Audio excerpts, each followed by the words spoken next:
Hello everyone, welcome back.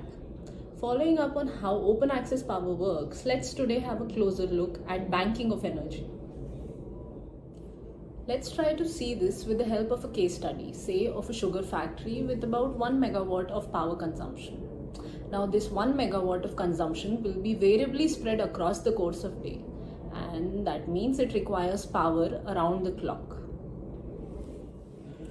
A major bottleneck in adoption of green energy is that almost all forms of green power production is non-uniform as compared to the fossil fuel-based energy. Take solar power for example. Power generation is limited to about 8 to 10 hours a day, depending on the geography and climate. Similarly, wind energy generation is also limited to certain months of the year. Now, going back to the sugar factory, it must be functioning round the clock, but solar power can only cater to its day load. So how do we encourage industries like these to adopt a more percentage of green energy? The answer to this question is banking of energy. You see, regulations allow a percentage of green energy from captive projects to be fed into the grid for the purpose of storage.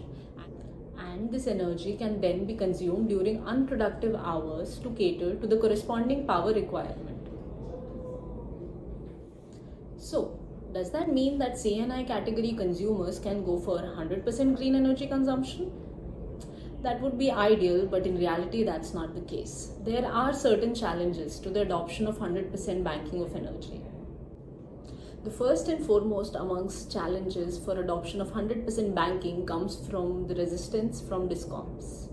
Some DISCOMs are wary of banking as it allows C&I consumers to bypass them for power procurement, which potentially has a major impact on their revenues.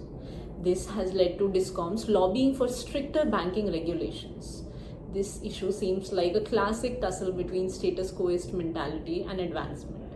Another one is that DISCOM's lobbying has led to regulatory framework introducing banking charges, limitations on banking period, and so on. This further makes green energy less affordable. The grid infrastructure at large can only take so much variation in power transmission and distribution. This is why there cannot be infinite banking of energy just yet, because the fragility of grid makes it vulnerable to failure if variations go above and beyond a certain point. Hence, the state regulations only allow a certain percentage of nighttime load to be banned.